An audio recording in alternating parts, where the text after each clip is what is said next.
Hello, everyone. This is Wanda Brockbay-Peters. We're just going to wait a few more minutes while people line in. It's 11:59 here on unceded Algonquin territory, otherwise known as Ottawa. So we're just going to just give it a couple more minutes. Well, maybe a minute.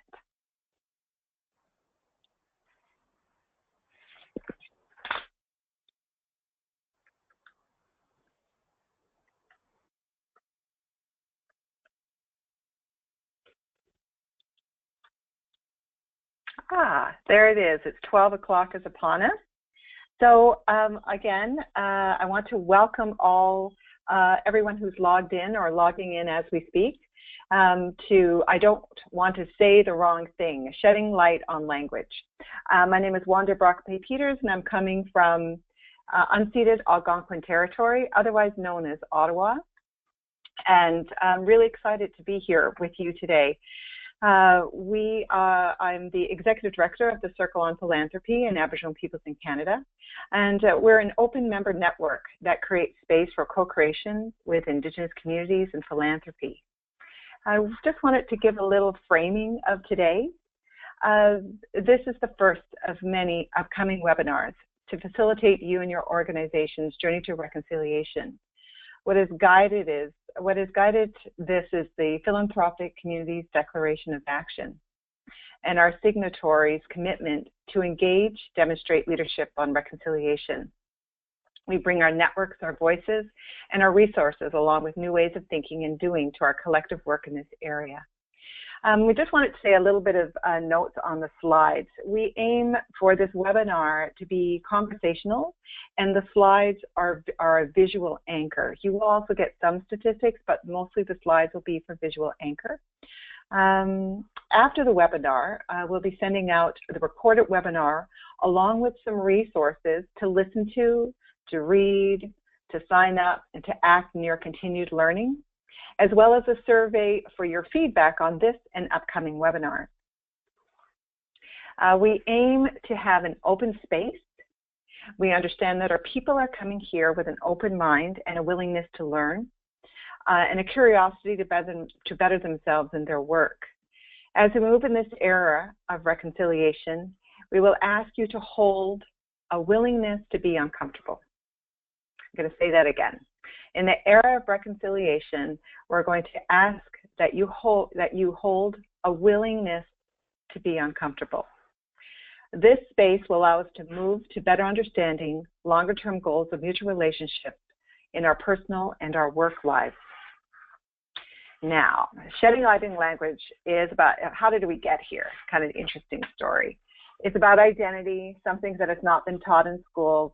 You know, the example that we gave is, I said, First Nations, Inuit, Metis, Aboriginal, Indigenous, all in one sentence. And what does that all mean? It has not been taught in schools, and our speakers will aid today in unwrapping this landscape for each of us. Each presenter is sharing their own personal perspective and experience, not that they speak for the entire population or the experience of First Nations, Inuit, and Métis people. We're really, really, really lucky to have such a wonderful, wonderful panel. And I want to introduce them to you. We really want to get at this sooner because an hour does go by fast and you don't really need to hear me speak. We really want to hear them speak, and then we want to hear from you. So it's an honor for me to introduce our three speakers today. First is Ulrich Hansen. I know her as Udlu, so if I revert to that, Udlu, I hope that's okay. She is the CEO of Nunavut Tungavik. She also has numerous leadership positions, from NTI's Chief Negotiator for Devolution, Special Advisor to Mary Simon, then President of ITK, and led the development of Nunavut's first charitable consortium of Inuit nonprofit organizations. She's a current board member to the Rita Hall Foundation, Arctic Inspiration Prize, and the Circle, to name a few. She is joining us by phone and is also a proud mother of 2 sons and a recent graduate. Our next speaker is Victoria Grant, who is the chair of the Community Foundations of Canada and board member of the Circle. She is also a wonderful, skilled artist, facilitator, proud mother, and grandmother. And our last speaker is Marilyn Patra. She is Professor of Law at the University of Saskatchewan. Her expertise and passion is around constitutional Aboriginal law with a life study on customary law, which I think is really kind of cool. She has developed a number of legal education initiatives, including the precursor to the Akisarak Law School in Nunavut and the Indigenous Peoples Resource Management Program at the University of Saskatchewan. Marilyn has worked in private practice and litigated at every level of court in Canada, as she has significant experience in the development of self-government. She holds her Bachelor's of Law from the University of Saskatchewan and her Master's of Law from Harvard. She is also the proud mother of 4 children who keep her laughing and grounded. So you can see there's a commonality in terms of all these 3 amazing women. It's their children and their love of family and their proud being of who they are. So we will be hearing from our 3 speakers in that order, and then we'll be having questions and answers after the presentations. But we'd love to hear from you. And these are 2 ways to ask questions. You see in your control panel at the bottom, it says a little message. At the bottom it says chat room portion, and there's a space that says type message here. You can type a message there, and we'll have somebody gathering them, and we will probably, depending on the time, we're hoping for about 15 minutes, but we might take a little bit, might be a little less time, might be a little more time. And then you can also ask a question via Twitter, and our handle is at The Circle Canada, big T, 2 big C's, The Circle Canada. So without any further ado, I did this in less time than I said I was going to, which is always a good thing. I really would like to invite Udlu to make her presentation. Udlu? Yes, hello. Kuyanamik Wanda. Thank you very much. Udlukut, everybody. Good day. Thank you for joining us here today, and very excited to have people so interested and wanting to get it right. It is it's difficult. It is very difficult, and if whatever you learn from this webinar today, I think will help in your future. It's always the first step in terms of building a relationship with someone. When somebody's like not getting it quite straight initially, I always find that endearing. So don't be embarrassed by it. I think it's the fact that somebody asks how we would like to be called, or just even knowing that there is a difference is always a step in the right direction. So I encourage you to look at the sources also after the webinar to look up some information yourself, and of course any one of us are available afterwards for questions by email or whatever it may be. So as Wanda mentioned, I'm from Iqaluit Nunavut, and I'm an Inuk.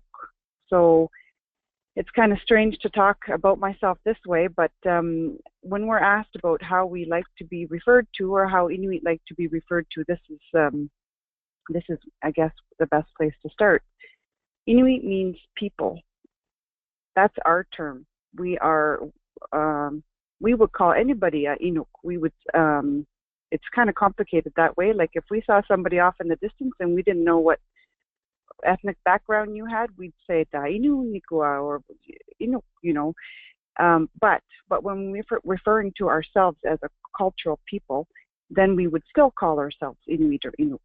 As soon as we know who you are, as soon as we're making the differentiation, there's only 2 or 3 different references. Like we say Kaduna. Kaduna is not is, and I don't know if this is culturally correct to say, but white is a white person. And everyone kind of fits into the white category for Inuit, except for, of course, Black people and First Nations people. That's because that's who we initially ran into when, and Chinese or Asian people, that's who we initially ran into with the explorers and what have you. So those are the terms we have. But anyways, I digress. Inuk, I-N-U-K, is a singular form for Inuit. That's why I would say I'm an Inuk. You'll also notice, perhaps, that you come across the term Inu, I-N-N-U, Innu are actually First Nations. They're not Inuit. They're not of the same culture or ethnic background as us. They're just their term that they call themselves is very, very close to Inuk. That's why I think a lot of people get confused. But as I'm sure you guys already realize, when it comes to First Nations, Inuit and Métis, we're all very distinct cultures, distinct languages, distinct homeland territories. So there's really a difference that they're not synonymous. And I guess on that point, if you're not sure what somebody is, if they're First Nations, Inuit, or Métis, you can call them Aboriginal or Indigenous. But again, they're not synonymous. So when our Prime Minister says that he's, former or present, talks about Aboriginal education, he's actually doing Inuit a disservice when he makes that broad uses that broad term, because the federal government is not responsible for Inuit education. He's only responsible on reserves for First Nations. So when they make announcements about Aboriginal education, we try and either hold them to it to say that applies for, with a broad brush, or you should be more specific to which actual Aboriginal group you're speaking to. That's why I wanted to mention that, in terms of if you're not sure who they are, you can say Aboriginal or Indigenous, but there is an important difference that you should learn if you're able to. I just wanted to talk quickly about the term Eskimo. It's different for people. Say if I were to jump in a taxi in Montreal here, I would say, typically I get asked, what are you? And I say Canadian, first of all, very, very much so. And then when they ask what ethnic background I have, I always say Inuit or Inuk. And usually I get a puzzled face unless people read it. When I say it, it doesn't click with them. So then I revert to Eskimo, and then I get okay, you're from the Arctic, you're from the north. It's not a term we like to refer to ourselves or to have referred to us.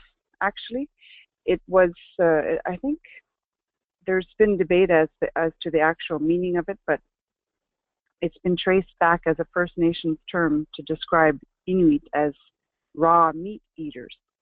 So it's not quite a correct term for us. But as you'll note, there's what they call Eskimos in Alaska, and Alaskans, a majority of them that are Inuit, don't seem to mind that term. And so I guess it depends on where you are. I won't dwell on it too much. But just in wrapping up, because we all want to make sure we get enough time to speak, I just wanted to quickly talk about the term Eskimo in terms of what you hear in the media. So you hear the debate on whether or not the Eskimo, I don't know what they're called, the Eskimo football team, not the Rough Riders, are they? Anyways, it's very strange talking into a phone Edmonton without Eskimos. a response. Yes. Okay, Edmonton Eskimos. Thank you. There's been a lot of debate on whether or not they should change their name, and this actually applies for other professional sports as well. There's, even amongst our people, Inuit, some people are, I just leave them be. It's not a big deal. It's not. It doesn't hurt me, or it doesn't make me feel as though they're being derogatory. But when we talk about appropriation in the bigger, broader sense, societal, then it becomes an issue, just because of how Inuit and our terminology has evolved. And so I guess I just wanted to raise that point in terms of what do Inuit feel about Eskimos. It does differ, and it's not straightforward as to what that term means to everybody.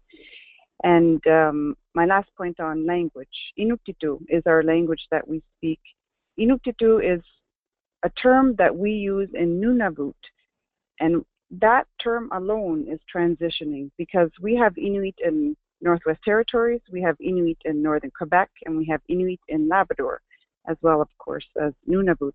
And when we talk about the language, Inuktitut language, if we standardize it so that it means the same thing right across Canada, we need to use the term. We now have a term called Inuktitut, I-N-U-K, which is singular, and Tut, T-U-T, so the language of Inuit. So that's, again, a term that's been transitioning and being far more representative on the Canadian scale as to what our Inuit speak. And with that, I think I'll leave it. And if there's any questions at the end, I'm more than willing to answer them. Udlu, now I go at that. I know it's difficult to be speaking into a phone, and I really you did a great job pretending that. So I hope you don't mind me jumping in to make you a little bit more comfortable. You know, being a Haudenosaunee woman, I learn every single time Udlu speaks. So I actually took a couple of notes. So thank you again so much for sharing your perspective on what does it all mean.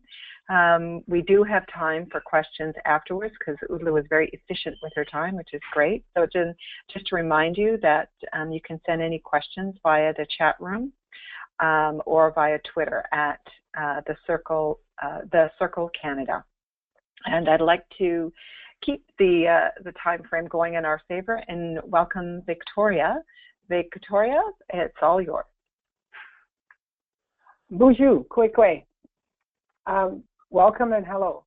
Victoria Grant, Indigenous. Victoria Grant is my name. Mong Indoden. My clan is Loon Clan. Tamagami and Dujaban. Tamagami is where I'm from. Stovall in Dayan Noongum. Stovall is where I live now. Thank you, everybody, for joining the webinar. And it's very interesting to be talking about the language because there's so much and so many different ways we can look at this. And sometimes I think it's really important to have some of the history, which Udlu was very good at doing within her presentation. I'm going to talk about what we refer to as First Nations. But I'm going to talk a little bit more about where that came from and what some of the words mean. But I'm going to talk about it from my perspective, who I am. I was recently in an interview where I was asked, how relevant is your Aboriginal roots to the work you do or to the work with a specific organization?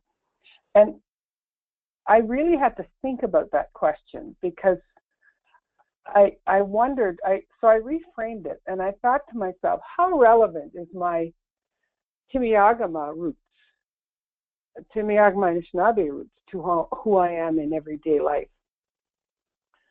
And when I think about answering that question, I begin by thinking I am a Timiagama Anishinaabe Kwe woman. So that means a deep water person. Well, actually, it means a deep water woman. And I'm part of the Loon clan. Lots of water in my, water is important to me. It becomes my element. So there's a whole history tied to who we are by our names. But Timiagama Anishinaabe is how we identify ourselves. We did that historically, we do it today, and for most importantly, I think what I'm trying to say here is prior to Canada as a country, that's who we are. We had a governance structure, and we knew who we were as people, and we knew who our people were. But what happened after that is when Canada became a country 140 years ago, I became a status Indian, or I didn't come to status in 140 years ago, but some of my family became status Indian. And that entitled me to be a registered member. And they use the word member, not citizen. So I'm a citizen. I consider myself a citizen of the Timiagama Anishinaabe, but I'm a member of the Tamagami band. the Temagami First Nation, which used to be called Temagami Indian Band. So in my lifetime, I was a status Indian at birth. I lost my status when I married.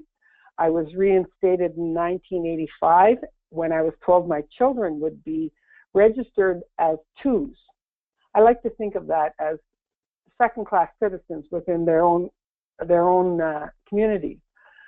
Their children would not be entitled to be registered, but today, currently, my grandchildren now will be registered. So the Indian Act is fluid. There's a lot of changes that happens within it. In this effort of trying to right some of the wrongs where women, because they married out, had to leave their community, yet men who married out brought their wives into the community and they became status Indians.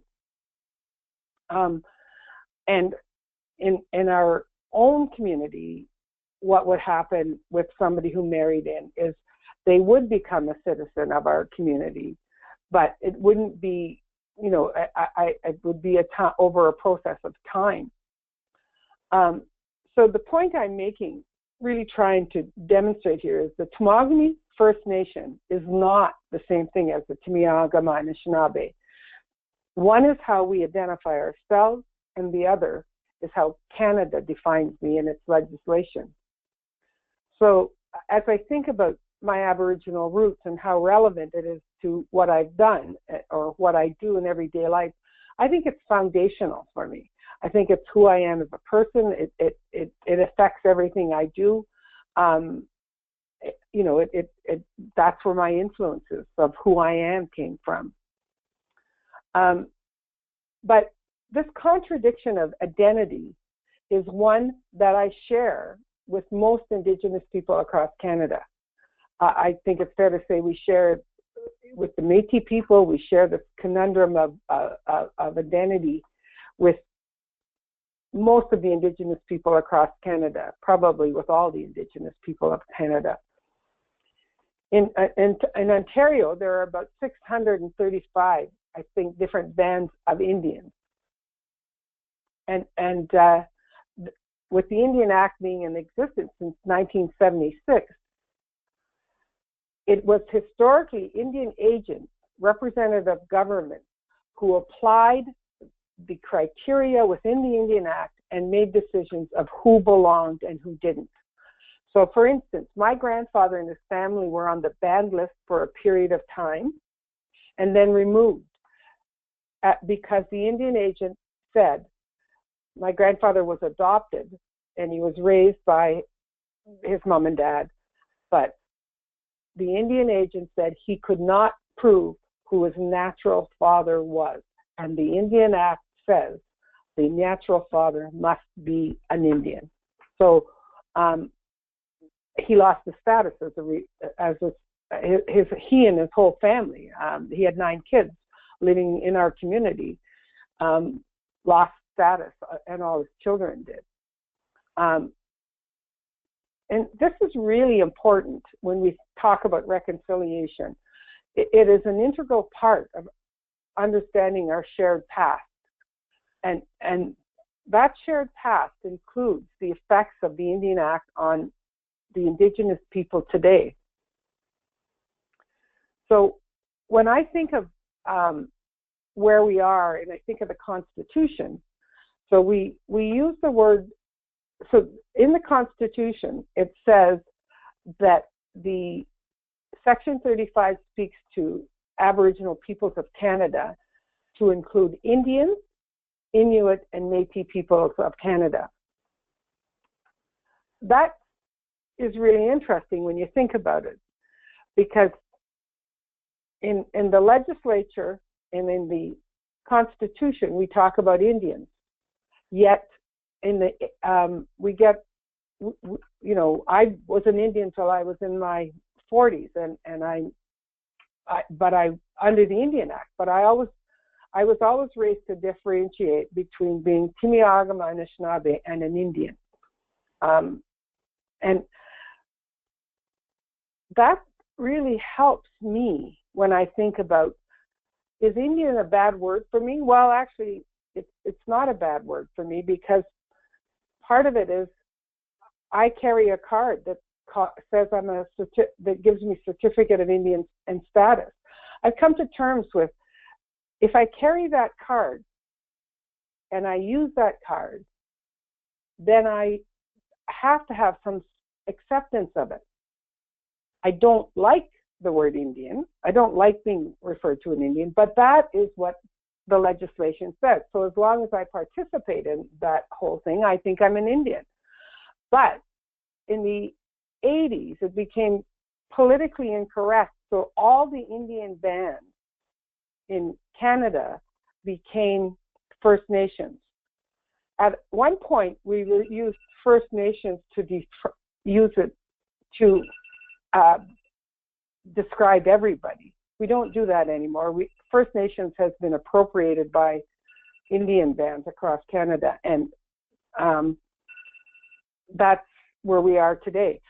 I'm running out of time, so I'm going to close by saying, when I think about using the right language, I think what you need to do is look to the local place you live, find out who the people are, try and find their historic name or whether they still use their name, and really learn about where you are, where you're from, and whose traditional territory you are in, and the local people there. And over time, you will learn as you travel and do other things about the other things. And so I think that's my biggest takeaway here, is learn about the people close to you. Thank you. Thanks, Victoria. That's great that you had an alarm sounded, so I want to thank you for that, because I didn't. I was actually just writing and I'm going, oh, according to me, she's got at least another minute left. But thank you for doing that. I think, as everyone can see, it is we're shedding light on language. We didn't say we were answering every question about language, but we were shedding light on language. There are some, so I want to thank you, Victoria, for your presentation.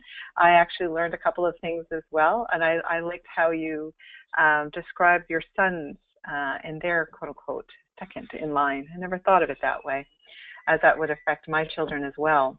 Again, we will want to remind everyone that we are taking questions, again, in the chat box just down in the corner, or via Twitter at the Circle Canada. Big T, Big C, Big C. I'd like to, we're at 12:27, and I really would like to invite Marilyn Patra. We're really looking forward to hearing what you have to say. Marilyn? Good morning. I'm hoping everybody can hear me. Wanda, could you shake your head if you can hear me? Okay, great.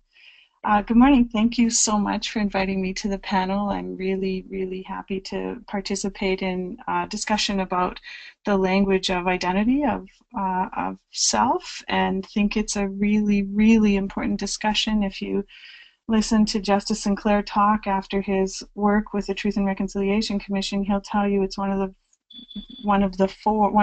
four of the most important questions you can sort of ask yourself is, who am I?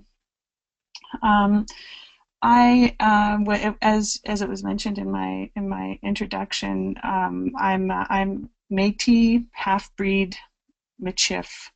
I call myself a half-breed. I grew up in a small community in southeast Saskatchewan called Indian Head, and I come from a family there that was, my dad was a Rhode Allowance half-breed from down in the Kitepwa-Capel Valley area, and my mom is Irish, Scottish, and so I grew up in a very big family, and as a kid growing up, all of my dad's family, and he had 12 brothers and sisters, we all identified as half-breeds, and it wasn't a label that I had ever had attached to me in any kind of negative or hateful way, and so it's a language that is quite endearing to me, and I use it often. But it's not a word that everybody uses, and so I fully appreciate that what do you say and how do you identify people is a really important topic of conversation, because You want to get it right without being offensive. So even for myself, when I call myself a half-breed, there are people that will come to me later and say, you know, that's not a word I would ever use for myself, and I'm so sorry for you that you think you're half of something, or that was a word that was used to denigrate me or my family, and how can you use that word? But that's definitely not my lived experience with it. The word Métis, which has a lot of pronunciations. I can remember growing up in my community, and it was Metis or Metis. But the Métis term is something that's been very popularized, and it's the name of all the provincial and national organizations or governing bodies that we have. And I'll talk a little bit more about what that is. Michif is another word that I want to popularize, because with every other cultural group, you go by their language base, and we have our own language base, and it's a French Cree blend in my case, and my father speaks this language, his family speaks this language, and it's called Michif. So I will try to identify also as Michif. But just like there, I work with lots of elders when I'm learning cultural laws who identify as Indians. I was born an Indian. I'm happy to be an Indian. I'll always be an Indian. I don't have any problem with that word. And then some other people that say, I never want to be called an Indian. That's not a word of my community. So when I'm teaching people about it, I think the best thing I can say is you need to ask people what they like to be called. And it's a great conversation starter. And in our communities, we say, hi, what's your name and where are you from? We introduce ourselves in a geographical context in many, many instances. And from the teachings that I have, there's a lot of relevance to a geographical contextual introduction, because it's going to tell you, for example, Victoria was mentioning that she's got a lot of water around her, and it's telling you when she introduces you and tells you her community, it's going to tell you if you know somebody from her community, there you have a connection. If you're related to her, you have another connection. The geographic location will tell you about her as a water person. There are people that there are teachings about rain people, there are teachings about mountain and valley people, there are plains people, there's all kinds of teachings about the geography. Ulu will identify with her geographical area, and she will know that you will know how she was raised when you talk about where people come from. So when you hear Indigenous people say, hi, my name is Marilyn Patra, I'm from Indian Head, and my dad's a Rhode Allowance half-breed, I instantly have a connection with people in the south of Saskatchewan, and there are Patras that are First Nations or registered as First Nations within that area, so I'll get some questions about whether or not I'm related to people from particular First Nations in the south.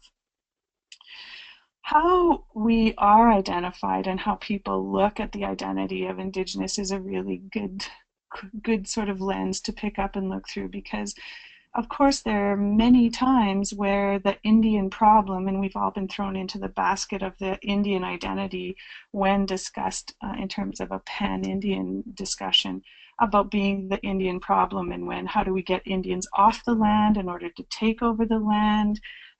How do we get Indians out of communities in order for settlers to take over communities? Some of those early discussions were problematic in terms of Indians being a problem for the new settlers.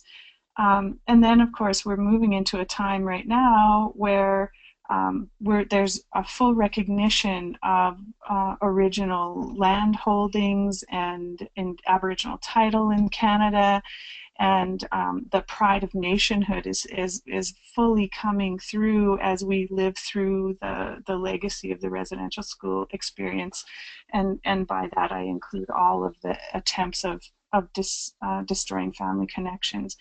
And so you see people starting to say, oh yes, I know I'm Métis, I just found out, or which could be actually true that they just found out, because there's a lot of, in the 60s scoops and the scoops since the 60s, there's people who didn't know who their families were. But suddenly it's okay to be Indigenous, and if there's advantages to being Indigenous, that we have more people willing to attach themselves to that identity, I guess I'll say.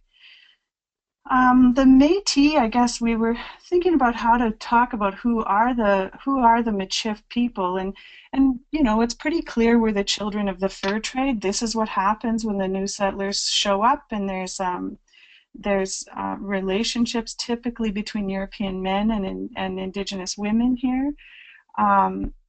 There's a mixed discussion about whether every person who's a result of a mixed blood marriage is Métis or not. There are conversations about whether or not you are original to the Métis homeland, where there was a strong political uprising and the creation of a government, and the seeds of Manitoba, of course, were created around the Red River resistance, and so people who know about the strong governance protests there and the roots from there, there's a body of people who will say, that's where I'm part of the Métis homeland, therefore I am Métis, and we've got some of our political organizations that will only recognize that. But I've traveled all over Canada, and there are people all over the country that identify as Métis, whether their ancestry reaches into the Red River area or not, and they all have different kinds of relationships with their local Indigenous governance, with their provincial or territorial government, and with the federal government, and that's a political thing. So we know that politics plays into identity discussions. We know that law plays into identity discussions. Victoria mentioned status Indian, and we've heard the word Aboriginal. That's another legal definition. In the early days when the land was being taken over, the push was to get title to the land, and in the early days it was called Indian title, of course, from Christopher Columbus coming over and thinking he'd found India, and so we're labeled Indians. As a lawyer, I'll tell you that the early discussion was around Indian title, which has now been evolved to native title and now Aboriginal title. So we've seen a change in the discussion, and lots of the titles that you're hearing are, I think somebody mentioned the word politically correct, and so what's a politically correct word to use?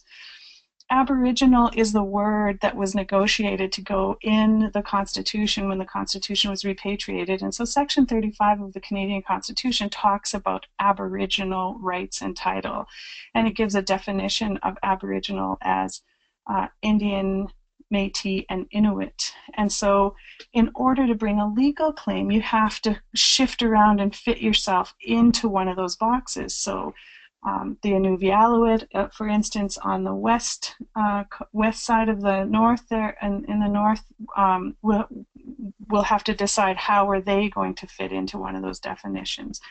And so legally, there's definitions about who people are.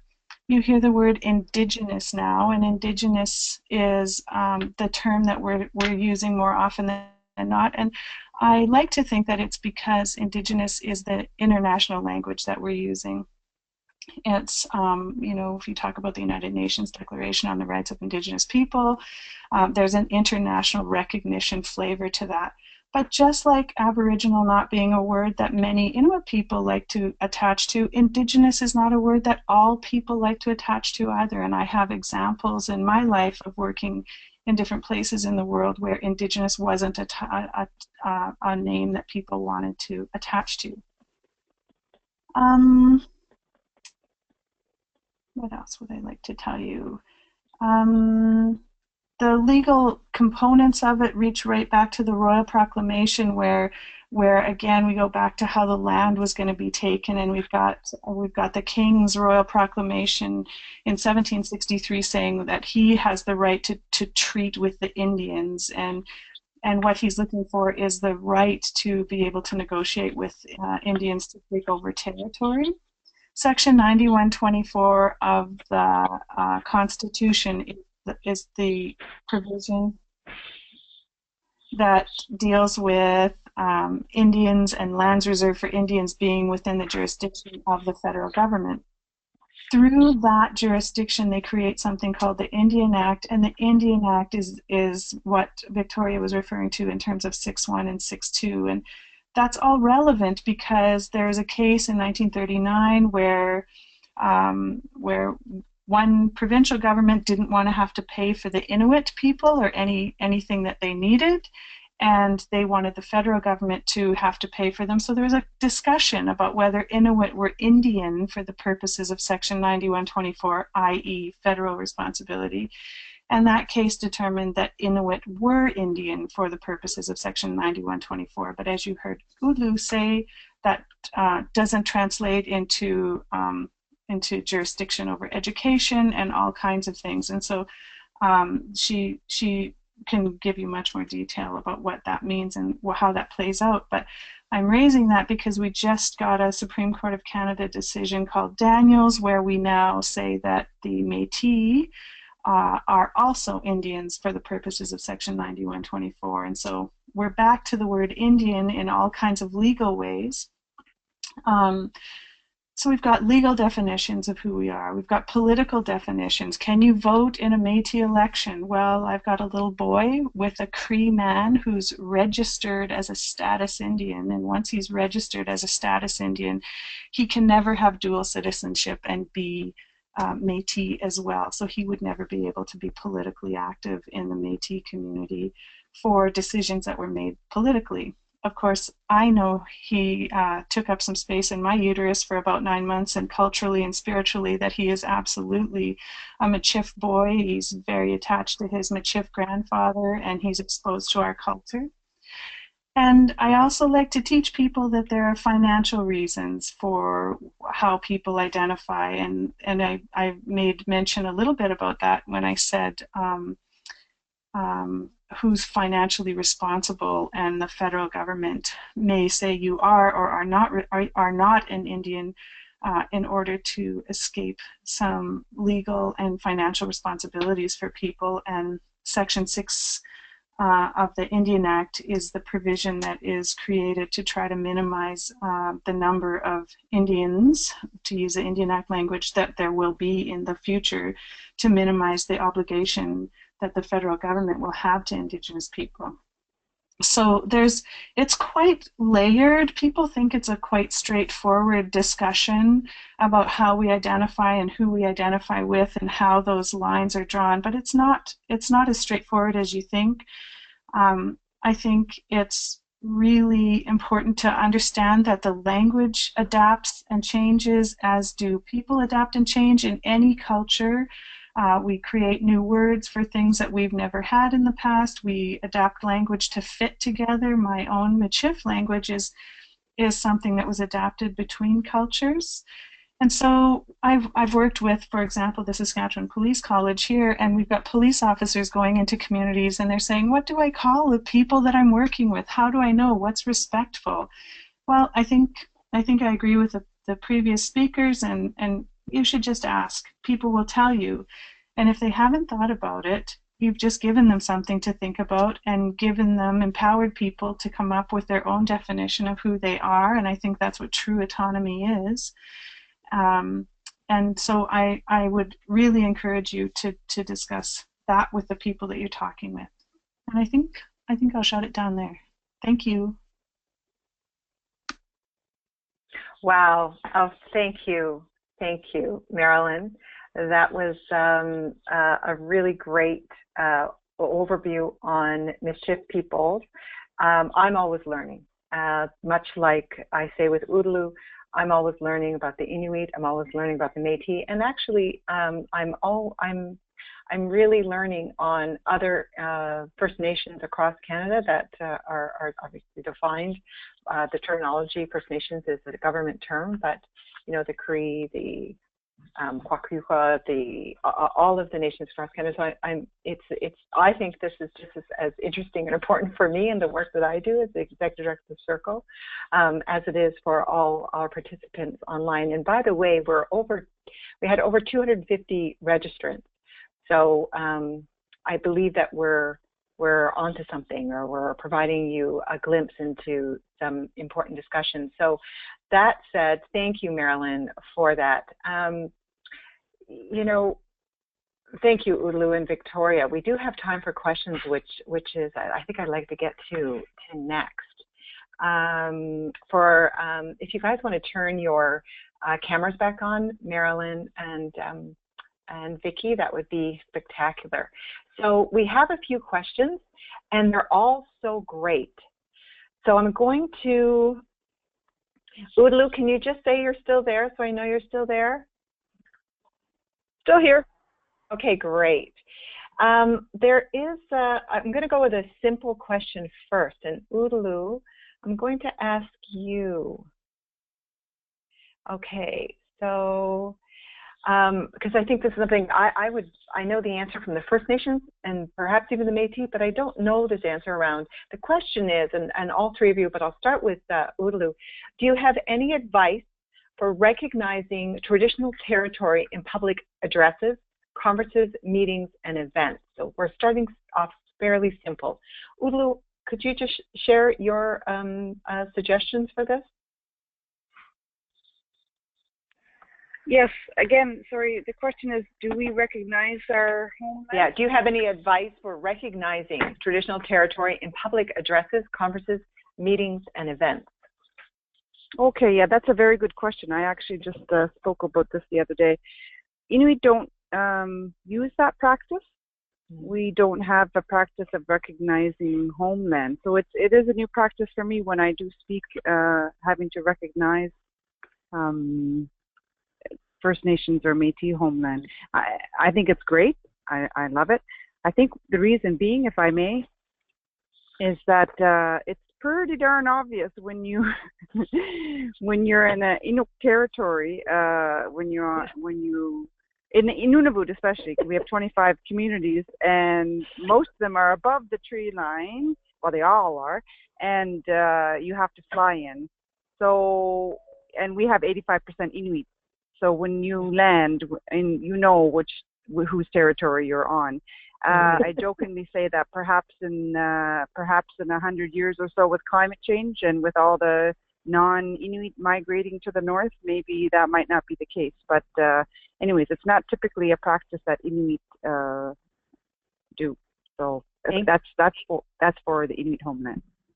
That's great. Thank you for that. Marilyn, any advice?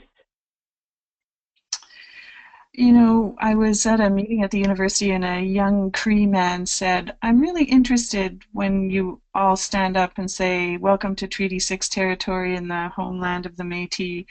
Why do you say it? Like, do you have any understanding about what's underneath it? Which I actually think is the more important question, rather than the rhetoric around some of the language becomes empty after a while. And so why would you say it? I'm just honoring that I understand that there were people here first, and that, you know, in our culture, we're related to the land. We're related to the four-legged and the crawlers and the swimmers and the flyers and the plant life. And so for us, it's a recognition of space that we steward, and it's a bigger, deeper meaning from a traditional perspective, but it is becoming something that I think, like Udlu, I think it's great. It's a respectful thing. It's a way to honor that, and it's very interesting to watch the dialogue when you've got political speakers, because some of them just can't bring themselves to say those words, and some of them are very happily saying those words, and so it affects the dialogue, and it affects place and how you respect people. So I think it's got some good components to it. Marilyn, thank you. I am actually going to, that's quite clear. So I'm going to go to another question for you, Victoria, because it's quite interesting. I had to read it twice. I'm going to read it twice to you, because I understood it one way, and then I read it again, and I thought, okay, that's not what it meant. Is it inappropriate to use First Nations to refer generally to people and communities across the country? Again, is it inappropriate to use, quote unquote, First Nations to refer generally to people and communities across the country? What I would say is, if you're referring to the indigenous, what we're talking about is indigenous peoples across Canada, which is the Inuit, the Métis, and what we have come to know as First Nations. I don't think it's inappropriate, but what you're communicating in today's world is you're talking about those who are defined by the Indian Act. You're not talking about or being inclusive of those who are not defined under the Indian Act. So that's how I would describe that question, because I would say First Nations is really an appropriation of status Indians, or was appropriated to talk about status Indians. That's great, Victoria. I think quite succinct. Udaloo, do you have any thoughts on that question? Yeah, I actually feel quite strongly about it, and I guess to say, we are not First Nation. Inuit are not First Nation. We are First Peoples, but we are not First Nation. Yeah. Just as much as we're not Japanese or Spanish. I mean, we're very different cultures. So when somebody makes that assumption, we're First Nation, we have to correct them to say, no, we're Inuit. So again, maybe just in terminology, for if you wanted to lump sum, First Peoples is the most correct term to lump sum if you don't know if they're First Nations, Inuit, or Métis. And again, as noted by the other panelists, to find out what exactly what culture they come from, because it does make a huge difference. Thank you for that. Thank you for that, Udaloo. Marilyn, do you have anything to add to that? I have a great story about going to work on some land issues in the Philippines, and when I was being introduced, they were so excited to have somebody who was Indigenous from Canada talking about Indigenous issues, and they introduced me as a First Nation. Marilyn Petra is a First Nation from Canada, and so when it was my turn to speak, I said that's just not a term that I would use for myself. And as Victoria mentioned, it actually typically applied to people who fall within the Indian Act definition of Indian. And but they had a word that they called their traditional territory, and it was ancestral domain. And I love this word so much. It just felt so rich and grounded and rooted. And I said, I'll trade you. Can I take ancestral domain, and can you use First Nation in the Philippines? And he agreed to that. So it was it was great. I actually think that your question raises another question that we actually haven't talked about, and that's non-status people. And so we've talked about people who are registered in the Indian Act with the Government of Canada, but we haven't talked about non-status people who may be Indians who are not registered but are still Indians, and who may not have been available during the time they were making the list, or who may have chose politically not to register. And so there's another category that we actually haven't talked about. I just want to throw that in there.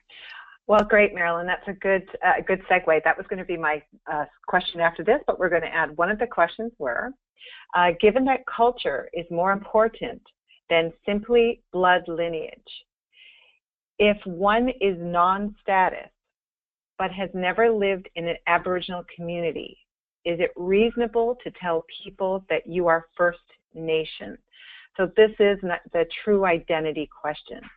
Given that culture is more than simply blood lineage, if one is non-status but has never lived in an Aboriginal community, is it reasonable to tell people that you are First Nation? Marilyn, Victoria, Udaloo? I'll say that that's a category that happens to a lot of people who have been taken by the system and haven't had access to who they are. And so I do a whole bunch of invitations. Go find your family. And in fact,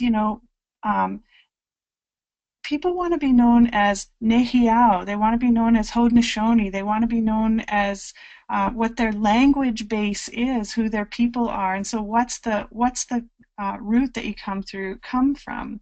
And I think for some people, blood lineage is really important, and for some people, cultural connection is really important.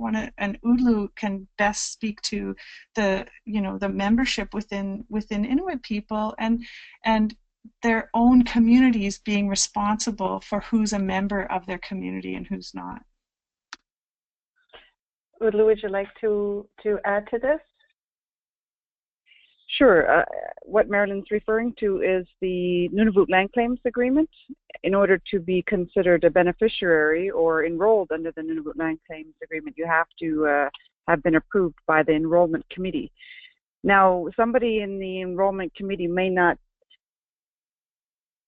may not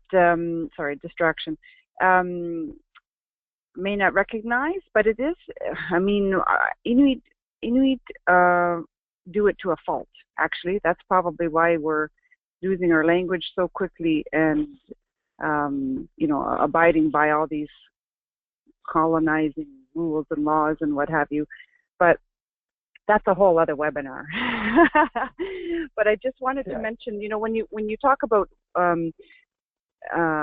identity, it reminds me of the conversation when what I mentioned earlier about everybody who's non-Inuk is pretty much called the Kadluna. When I met people who would say they had Irish, they were a little bit of Scottish or whatever, and I always found that very interesting. So when you talk about ancestry, like maybe that's going to be something that we're going to have to tackle with more and more as the generations move away from blood quantum and talk about what your ancestry is. And I know Labrador is already dealing with that with their Nunat Siabut people and Nunat Tukhabut. But I'll leave some time for Victoria to answer this as well. Yeah, my sense of it is with people who are non-status or who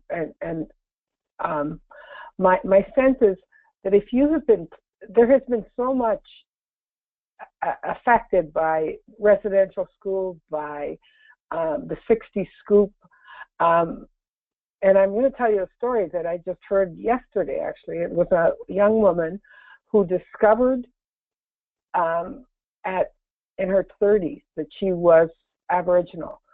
She grew up in a family. She had 4 sisters. She didn't, at Christmas time, her mother and family would take pictures, but she knew she was adopted.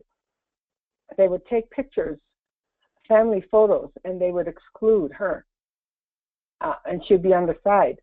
And at 30 years old, she went to find her family. And she is, listening to her talk, has, for the first time in her life, she feels like she's somebody. So I don't know if that's blood lineage or is that just feeling lost for all your life because you're different.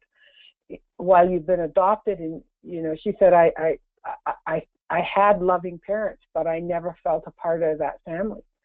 And partly it started the Christmas I was 8 years old when I wasn't included in the family photo. So I guess my question is, a sense of belonging is one of the most important things you can have. If you don't have that sense of belonging, you got to find it somewhere. Thank you, Victoria. We could probably go on for another, because I have more questions. We could go on another at least a half an hour. But we want to make sure that you guys, everybody on the webinar, gets back to their daily work. Before we close, I wanted to invite each speaker just for any final words. Udlu? Yes, hello. Thank you. I just want to say thank you to everybody. Again for having joined this webinar. One last note on that last question. I feel like we were kind of sidetracked, but one of the main things I think with people when wondering whether or not they should be considered this or that, it's how they self-identify. That's one of the first questions with enrollment is, do you self-identify as Inuk? That's really important. But anyways, I'll leave it at that. And again, thank you to everyone. Thank you to the organizers and Wanda for facilitating. Thanks, Udlu. Victoria? Thank you very much for the opportunity. I found this very interesting, and I hope we have not only answered some questions, but raised some. I think that really going forward, I think it's important that questions be raised as opposed to coming to a final answer. So thank you, everybody, for participating, and thank you, Wanda, for facilitating. Marilyn. Yeah, I just want to add my thank you, Kinanaskaman. I'm very grateful to have been asked to be on the panel. I hope that people are realizing that there's not these sort of boxes available and black lines between our communities. You know, I work a lot with Cree elders in the work that I do, and they've definitely adopted me and brought me into their families and their homes, and I got them into mine.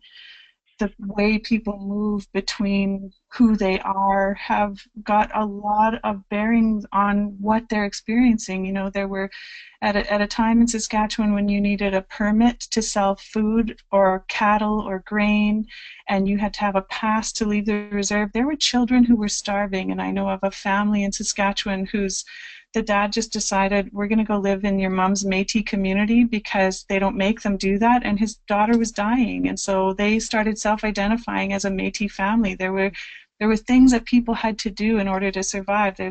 All of us have stories about our own languages being lost because it wasn't seen as a credential or a benefit to teach your children their language. It was something that they were beaten for in residential school.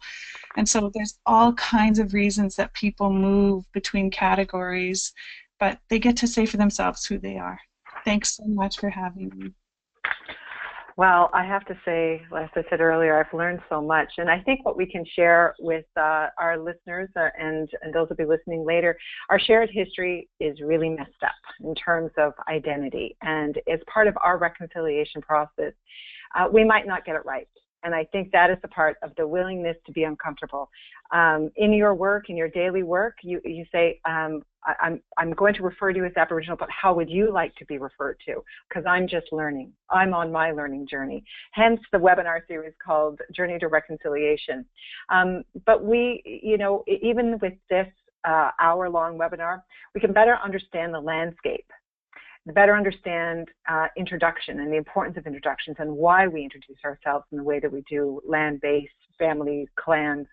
And as you write and read Indigenous applications, I invite you to remember this webinar and see the larger landscape as opposed to just seeing the words on the paper.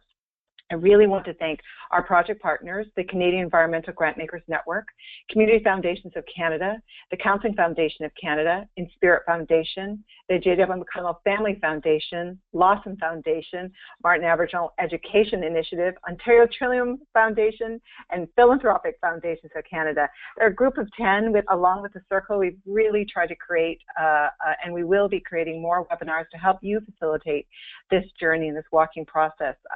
I'm really, really thankful. I really want to give a quick shout out to Rebecca from Rebecca Durant from the Counseling Foundation of Canada. I could not have done this without you, Rebecca. Thank you so much. And the folks from Spirit could help put this on. Just so you know, the PowerPoint will be sent to participants in an email by the end of the day. It would also include the recorded webinar, additional resources for your continued learning. And yeah, there's more webinar series to come, including some in French for our Francophone audience. And Yawagoa, have a great day. Bye, everyone.